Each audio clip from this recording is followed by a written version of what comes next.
Buenas amigos y amigas de Claramente Claro. Otra semana más. Va pasando el tiempo y nos vamos metiendo ya casi en la precampaña de la precampaña. Estamos muy cerca ahí de esa cita de mayo. Y la legislatura va terminando, las obras pues van concluyendo, otras no se han podido realizar, pero en definitiva los cántabros tendrán que examinar a nuestros representantes políticos en el mes de mayo, como decíamos. Con nosotros tenemos a Javier Fernández, que es consejero de Medio Ambiente, Ordenación del Territorio y Urbanismo. ¿No es así? Así es, muy buenas. Muy buenas, ¿qué tal estamos? Pues muy bien, un poco de frío, pero bien. Bien. 3 años y medio ya, o 3 años y medio largos de legislatura.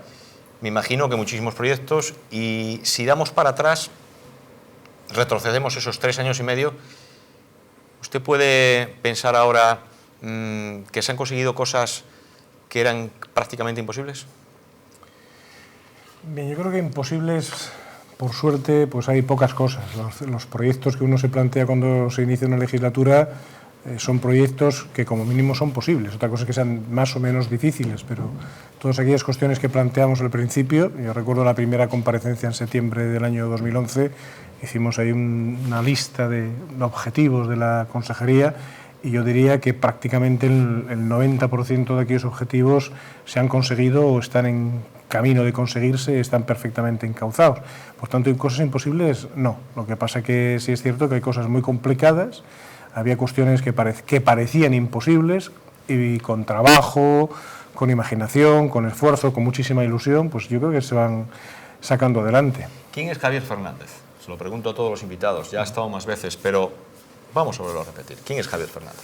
Bueno, pues Javier Fernández es un profesor de la Universidad de Oviedo que lleva ya 15 años en Cantabria y que está encantado de estar en esta región, y que pues ha tenido la suerte, el honor y el privilegio de poder dedicarse a una tarea que es, para mí, profesionalmente, ha sido posiblemente la etapa más fructífera de toda mi vida profesional, para poder intentar resolver muchísimos problemas que había en estas materias de ordenación del territorio, de urbanismo, de medio ambiente, y bueno, pues que he tenido la enorme fortuna de que Ignacio Diego pues hubiese pensado en mí para desempeñar pues, un cargo y realizar un trabajo de este tipo. La clase política, actualmente, con los tiempos que estamos viviendo, ¿es una incomprendida? Bueno, yo creo que la clase política hoy por hoy está atravesando momentos difíciles. En buena parte yo creo que también nos hemos ganado a pulso algunas de las cuestiones, porque realmente hay temas que la sociedad con razón no perdona y no debe perdonar, no debemos perdonar. Yo creo que hay un tema que aparece con excesiva frecuencia en los medios de comunicación, que son casos de corrupción, y son temas que desde luego ayudan muchísimo a que la gente esté desencantada. Yo de todas maneras creo que hay motivos para la ilusión, porque es evidente que la inmensa mayoría de las personas que se dedican a la política son personas honestas, son personas honradas, son personas que hacen su trabajo y que además lo hacen bien en muchísimas ocasiones y que resuelven muchísimos problemas a los ciudadanos, pero qué duda cabe que con que haya alguna manzana podrida en estos grupos, las consecuencias son tremendas, son demoledoras, porque los políticos, si algo tenemos que ofrecer a la gente, es confianza, credibilidad, y cuando ocurre algún episodio de esta naturaleza, pues sobre todo en situaciones tan complicadas como las que vivimos, con la gente pasándolo mal en algunos casos, con situaciones de crisis económica, pues claro, cuando ocurre un hecho de estos, pues lo cierto es que es normal que la gente esté desencantada. Pero repito, yo creo que hay motivos para la esperanza y para la ilusión, por la sencilla razón de que la inmensa mayoría de nuestros políticos, de los políticos españoles, desde luego son gente absolutamente honrada y además personas con una vocación de servicio muy, muy importante. Hemos conseguido ya que en este caso la Consejería de Medio Ambiente se ubique ya y darle la importancia que realmente tiene. No era por rellenar una consejería en un equipo de gobierno como años anteriores, sino que la Consejería de Medio Ambiente ya es una cosa seria y necesaria, y esto ya ha llegado a la mentalidad de todos los ciudadanos, ¿no? Yo creo que el medio ambiente cada vez ocupa un lugar más importante en la sociedad y en la conciencia de la sociedad. Cada vez todos somos más conscientes de que el medio ambiente es algo que tenemos que cuidar, que el mundo en el que vivimos pues no es es algo que tenemos que transmitir. Decía que hay una frase muy bonita que dice que no es una herencia que nos han dejado nuestros padres, es un préstamo que nos han hecho nuestros hijos y que tenemos que devolverles con intereses, y desde luego esa idea yo creo que va calando. La sociedad cada vez es más importante, cada vez es más consciente de la importancia del medio ambiente, y por lo tanto yo creo que en todas las administraciones que tengan competencias en la materia tiene que haber un órgano, ya sea una consejería, ya sea un ministerio, que asuma esta competencia como un tema absolutamente fundamental. Bien, con nosotros también nos acompaña Sara Torre, como siempre, es periodista del Diario Montañés y de Onda Occidental. Buenas noches. Buenas noches. Cuando quieras. Buenas noches, consejera. Muy Vamos a hablar del Plan Besaya 2020, que en un principio afectaba a todos los ayuntamientos de la comarca del Besaya. Después, no sé si por falta de medios económicos, algunos de los ayuntamientos se vieron desligados del plan, y finalmente parece ser que mediante otra fórmula sí que se van a cumplir los proyectos que se habían comprometido con ellos. Por ejemplo, por quedarme cerca, cito Santillana del Mar, aunque no es el único que se quedaba fuera. ¿Cómo va a ser el procedimiento para cumplir con lo comprometido? Yo creo que te estás refiriendo al programa del Besaya Green Network, que Exacto, es el que sí. dentro del Besaya 2020, pues el Besaya 2020 es un plan, digamos, más ambicioso, más... lo que pasa es que es un programa tan dinámico, es un plan tan dinámico dentro del cual se van encajando piezas. Y una de ellas, una de las que se ha puesto en funcionamiento, es este Besaya Green Network, que lo que plantea es una serie de iniciativas en una docena de ayuntamientos vinculadas a actuaciones medioambientales. Entonces, lo que queríamos desde el Gobierno de Cantabria es ayudar, financiar, estimular este tipo de acciones que, muy vinculadas a cuestiones medioambientales, suponen un impulso al empleo en estos ayuntamientos. Entonces, este año, en los presupuestos de este año, hay unas iniciativas singulares de empleo dirigidas específicamente a la comarca del Besaya, y esas iniciativas singulares de empleo estaban muy vinculadas a temas medioambientales.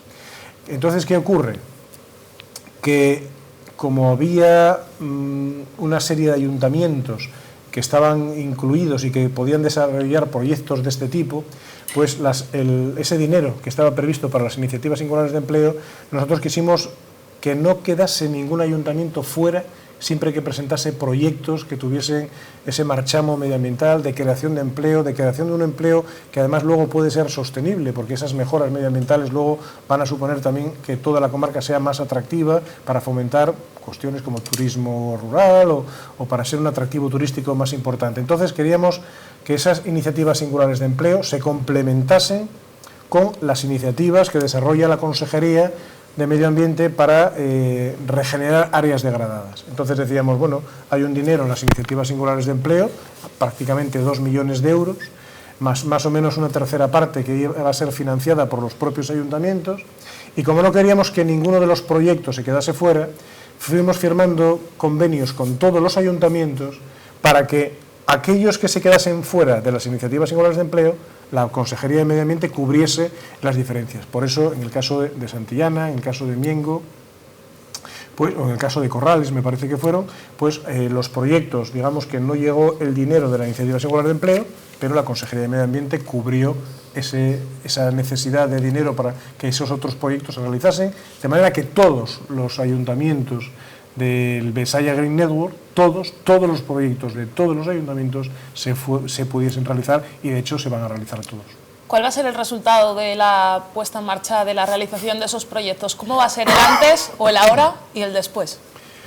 En la comarca del Besaya, dentro de esa idea del Besaya 2020, siempre se puso de manifiesto que era muy importante impulsar desde distintos puntos de vista la comarca, y uno de ellos eran los temas medioambientales. Los temas medioambientales podían ser, como digo, un elemento que sirviese de dinamización, de impulso, porque si tú vas recuperando una zona, pero no una zona muy aislada, sino que vas haciendo una amplia serie de trabajos de restauración, de mejora de determinadas zonas, pues, lógicamente, si estamos hablando de 20, 30, 40 proyectos, pues todo eso va a suponer una mejora de todo ese entorno.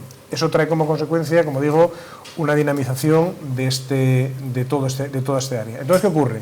Que la mejora medioambiental de una comarca supone un impulso de esa comarca. Por eso, un antes y un después es que hay muchísimos espacios que giran, en este caso, en torno al río y al río Besaya, pero también a las zonas próximas al mismo, van a suponer una mejora de todas ellas. Por tanto, si sumas todos los proyectos que se hacen en todos los ayuntamientos, pues va a haber una clara mejoría, una clara mejora medioambiental en todos esos ayuntamientos y, en definitiva, de la comarca. ¿Cuándo van a comenzar los trabajos? Pues ya prácticamente deberían estar empezando esta semana, lo que pasa es que justamente estamos atravesando uno de los periodos de inclemencias meteorológicas más importantes de los últimos meses. Entonces, de hecho, en algunos casos se está aprovechando ya este tiempo para que los trabajadores reciban cursos de formación y luego se potencie esa parte para que luego ya puedan empezar a realizar los trabajos. Estamos hablando ya de prácticamente se van a contratar más de 260 trabajadores para realizar este tipo de tareas, y ahí hoy por la mañana estuvimos en el ayuntamiento de Reocín y ahí ya me señalaba el alcalde que ya la contratación está hecha y en cuanto el tiempo lo permita prácticamente se van a empezar ya las labores. ¿Reciclamos bien en Cantabria?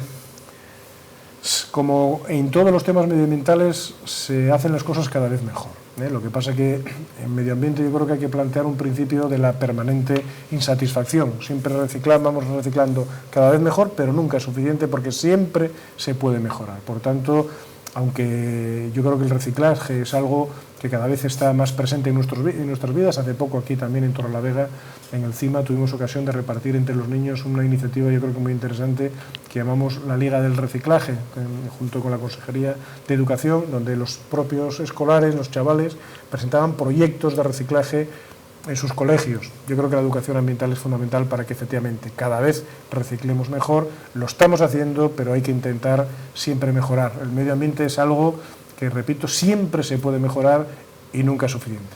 De eso quería yo hablarle, de la educación ambiental. Ustedes han puesto un especial esfuerzo en la educación ambiental, en llevar sobre todo a los más jóvenes, concienciarles de lo importante que es reciclar, lo importante que es el respeto a la naturaleza. Yo creo que en temas medioambientales, como son cuestiones que hay que plantearse siempre a medio y largo plazo, el medio ambiente hay que intentar abordar aquellas cuestiones urgentes y de necesidad y abordarlas de forma inmediata, pero siempre hay que tener perspectivas a medio y largo plazo. Por supuesto, estamos en un planeta que tiene que durarnos mucho tiempo y tenemos que ir mejorándolo poco a poco. Entonces es fundamental en estos planteamientos, como digo, a medio y largo plazo, que la educación ambiental sea un elemento básico. Yo creo que educar a nuestros chavales en la conciencia de que hay que cuidar el medio natural, los valores medioambientales de nuestro entorno, tenemos que mimarlos. Y además es algo que es tan satisfactorio cuando realmente se produce esa simbiosis entre la persona y el medio, que es algo que todo ese tipo de programas la verdad es que funcionan de forma extraordinaria. El medio ambiente, por suerte, cada vez interesa más y tenemos que potenciar que interese cada vez más. Por eso hemos creado un programa que yo creo que está siendo un éxito, yo diría que ya supera nuestras fronteras. Yo creo que ya está llamando la atención fuera de Cantabria. Es el programa Provoca, el programa de voluntariado y educación ambiental, que parte de la idea de una educación ambiental muy activa, muy basada en la idea del voluntario, basada en la idea de qué puedo hacer por el medio ambiente, cómo puedo colaborar con mi esfuerzo a mejorar el medio ambiente. Y por eso las cifras de este programa están siendo espectaculares. Yo recuerdo que empezamos allá por el año 2012, fue la primera vez que se empezaron a llevar a cabo iniciativas del Provoca, y ahí teníamos una asociación, fue la SEO con quien empezamos. Se movilizaron en aquel año 2012 pues alrededor de poco más de 200 voluntarios en un poco más de una docena de actividades, y sin embargo en el año 2014, o sea, solo 2 años después, pasamos de 200 voluntarios a más de 6.500, pasamos de una entidad colaboradora con el programa a cerca de 30 y pasamos de una docena de actividades a más de 200 actividades. O sea que el crecimiento es exponencial, porque el interés que tiene la gente de Cantabria en el cuidado del medio ambiente es enorme. Y si proporcionas una herramienta, yo creo que atractiva, una herramienta basada en el protagonismo de la sociedad. El tema del medio ambiente, las administraciones tenemos que servir, como digo, de herramienta, de marco, pero es un problema de todos. Y es un problema donde la sociedad puede y debe jugar un protagonismo fundamental, y hay que dárselo desde las administraciones. Hay que dejar en manos de la sociedad aquello que es un problema social, y la sociedad puede participar en la solución de esos problemas. Y si somos capaces de atraer al tejido social a través de sus asociaciones, a través de las formas naturales de organizarse que tiene la sociedad, si les damos ese marco atractivo, interesante, pues la verdad es que la respuesta está siendo como la respuesta del Provoca, una respuesta masiva y que con los años, de hecho este año nos hemos planteado el objetivo de llegar a los 10.000 voluntarios, porque creemos que vamos a ser capaces de hacerlo, porque a medida que el programa se conoce, pues la respuesta que tenemos es extraordinaria. El medio ambiente interesa y la educación ambiental es un mecanismo fundamental para crear conciencia de sensibilización medioambiental y conseguir esos objetivos que siempre tenemos que ir obteniendo en el medio ambiente, es ir mejorando el entorno en el que vivimos. Bueno, aunque interesa y es muy importante, yo me voy a salir ahora del área de medio ambiente y voy a entrar a ordenación del territorio, que también es de su competencia. ¿Puede hacer una valoración general de los planes de ordenación urbana en Cantabria? Sí, por supuesto. Yo creo que es conocido, porque los datos así lo ponen de manifiesto, que a principio de esta legislatura el tema del planeamiento en Cantabria era una asignatura pendiente y era un problema que parecía que era, como decía antes Gustavo, era de las cosas que parecía imposible resolver. Desde la ley de 2001, de la ley del suelo, cuando había pasado una década, en 10 años solo se consiguieron aprobar 5 planes generales, es decir, un plan general cada 2 años. Tenemos 102 ayuntamientos, a este ritmo pues tardaríamos 200 años en aprobar los planes generales en Cantabria. Eso no podía ser, además no hay motivo ninguno. Un plan general es una norma jurídica, es la norma que regula la ordenación urbanística de un pueblo, de un ayuntamiento. No tiene sentido que aprobar una norma te lleve 10 años, 12 años, 15 años y que en muchos casos además sea imposible llegar a buen término. ¿Cuánto es el tiempo normal que debe tardarse? Un plan general debería poder abordarse y aprobarse en una legislatura.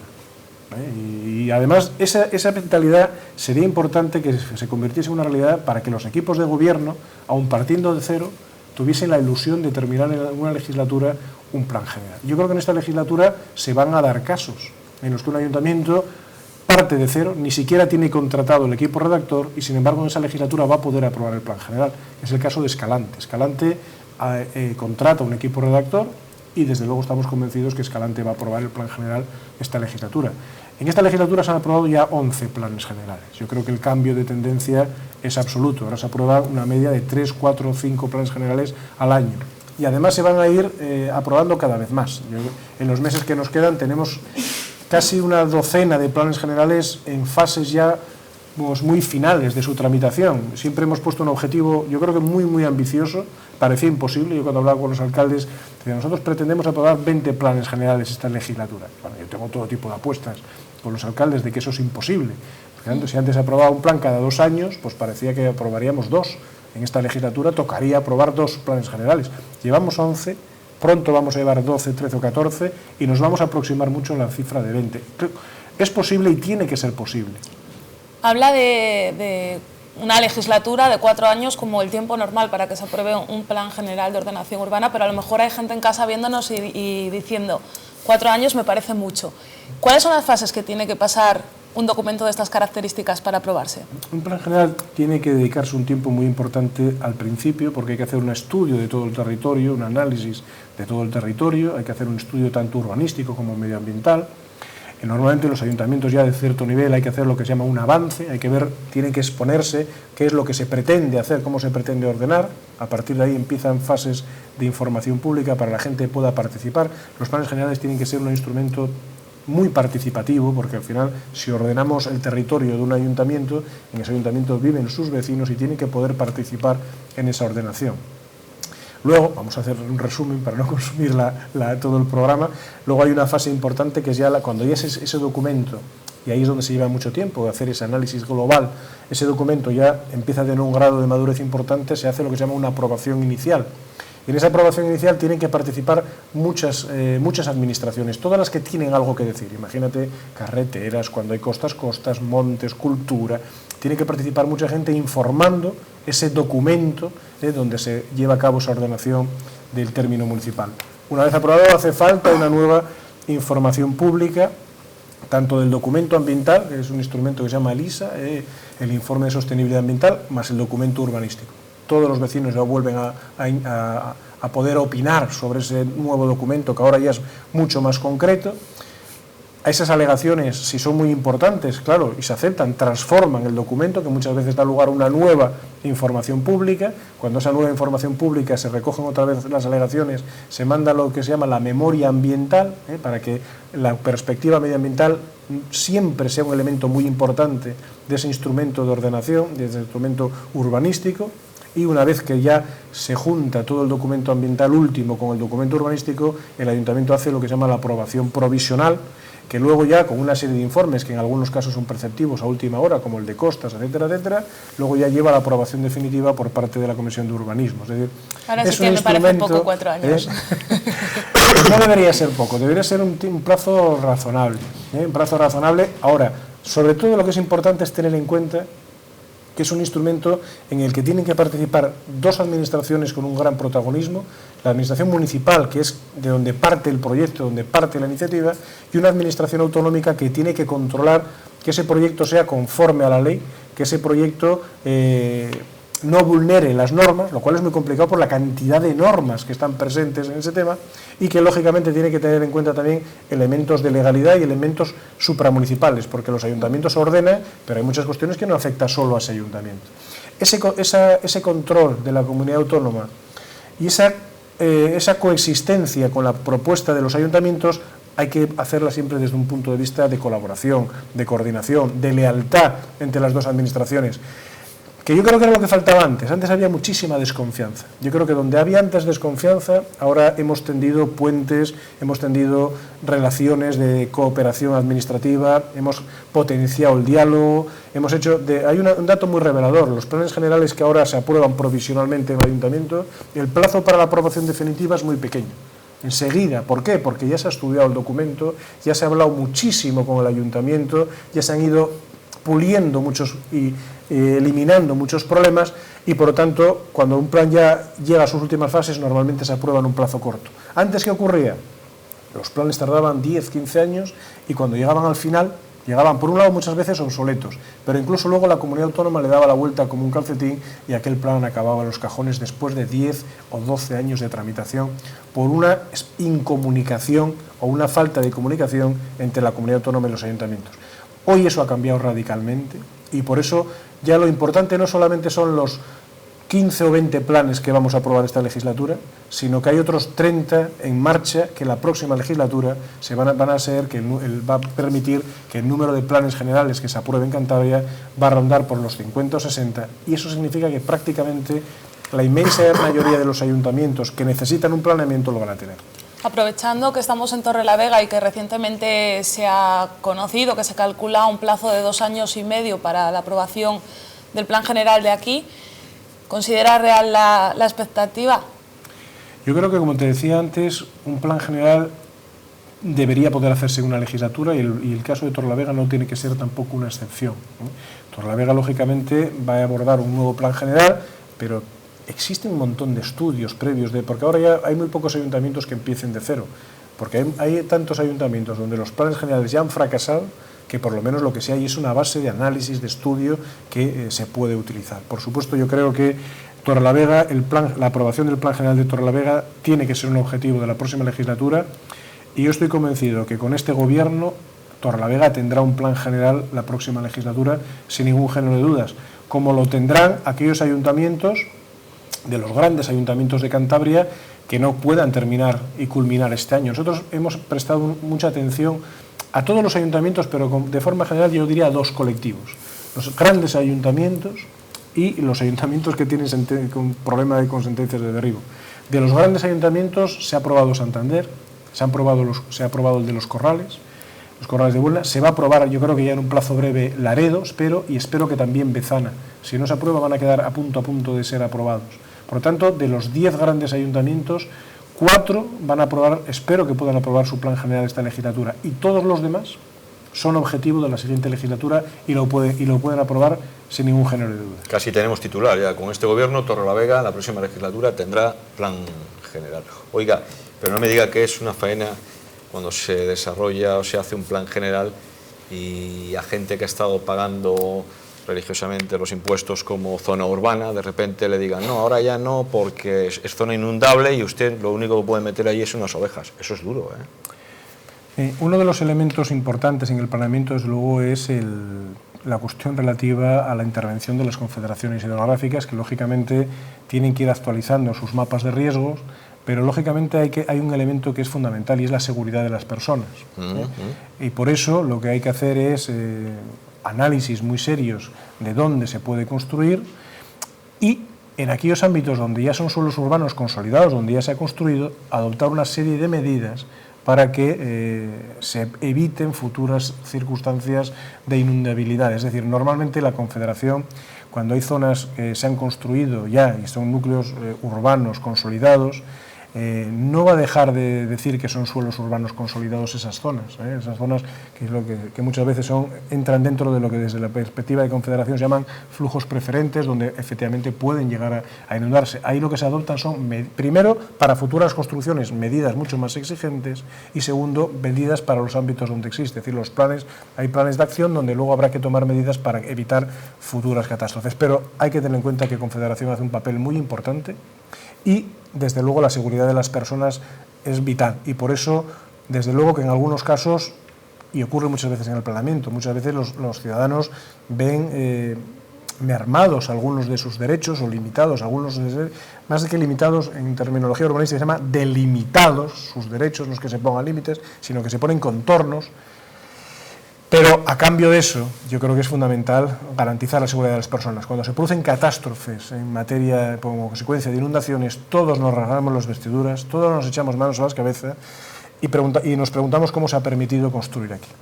Por lo tanto, yo creo que cuando las administraciones adoptan medidas, aunque a veces pueden perjudicar a algún ciudadano, las adoptan en beneficio del interés general y en beneficio de ese mismo ciudadano, aunque a veces cueste entenderlo.